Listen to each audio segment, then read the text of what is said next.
Every single day, millions of us do something we don't even think twice about. We take a pill.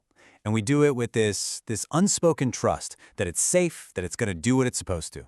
But behind that tiny pill is a huge, complex, and almost totally invisible system.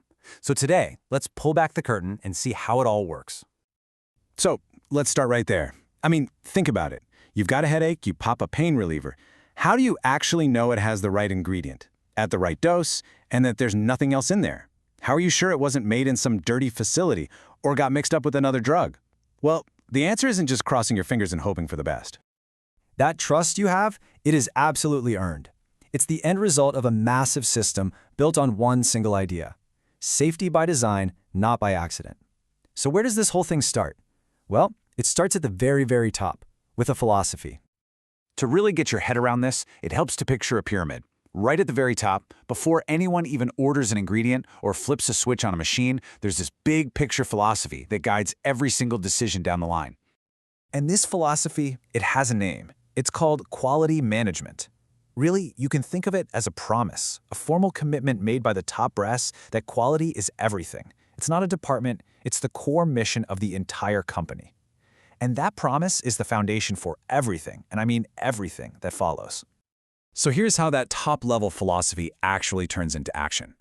Quality management, that's the why we do it. That inspires quality assurance, which is the what, the whole system of actions we're going to take. And all of that is built on something called Good Manufacturing Practice, or GMP. That's the how, the super specific, nitty-gritty rules for what happens on the factory floor. Okay, so let's zoom in on GMP, because this is where the rubber really meets the road.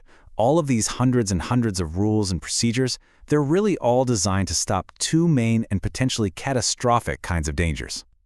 And if you look at the official definition, two words just leap off the page: consistently produced. See, GMP is all about making sure that the millionth pill coming off the line is absolutely identical in quality to the very first one, and that every single batch meets the exact same high standards time after time after time. So, what are they? What are these two core dangers that this entire global system was built to fight against? Well, they're actually pretty simple to understand. First step, you've got cross-contamination. This is exactly what it sounds like when some impurity, like a chemical from another drug or even a tiny microbe, gets into a product where it has absolutely no business being.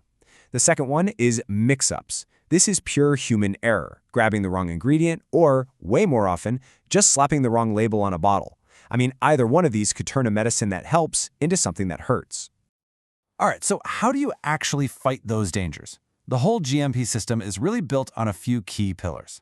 And we're going to start with the two most basic ones: the people doing the work and the place where they work. At the end of the day, any system is only as good as its people, right? So the first line of defense is making sure you have enough qualified staff, that they are trained and retrained, and that every single person has a written job description so it's crystal clear who's responsible for what. No gray areas allowed. And the rules are so incredibly specific. Get this: the head of production and the head of quality control must be independent from each other.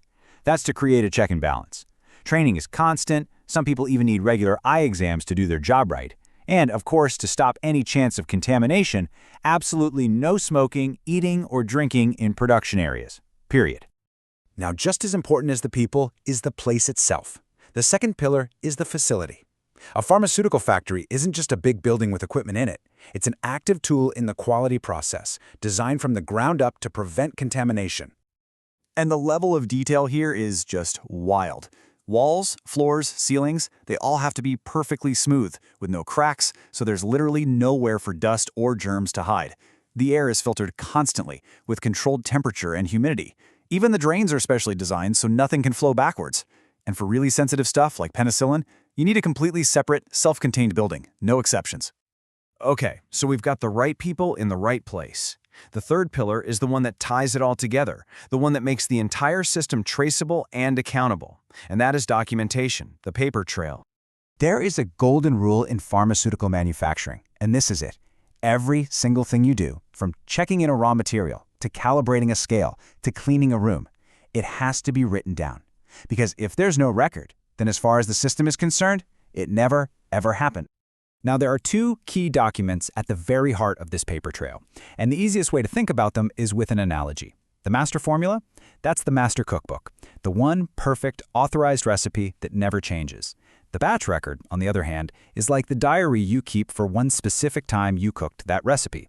It says who did what, when they did it, and exactly how it turned out. And believe me, this paper trail is vast. It covers literally everything.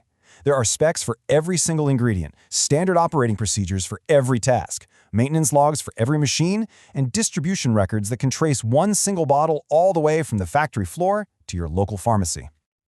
But look, let's be real. No system is perfect. People make mistakes, machines break, so a truly great system has to have a plan, a very clear, predefined plan for what happens when things inevitably go wrong. This is the ultimate safety net. What happens if a delivery of a raw material just looks off, or a test result is slightly outside the limit? The system doesn't panic, and it doesn't just stop. It kicks into a very specific, very controlled procedure. The very first response is called quarantine. The second a problem is even suspected, that material gets physically separated and basically locked away. A record is made explaining the issue, and that material just sits there, completely off limits, until a full investigation is done and an official decision is made. Do we release it, try to fix it, or destroy it? And what if the problem is found after the product has already been shipped? Well, that's when the recall process kicks in. Remember those super detailed distribution records? This is why they're so crucial. The company can immediately trace exactly where the bad batches went. A formal procedure starts, health authorities are notified, and the product gets pulled from the shelves to protect everybody.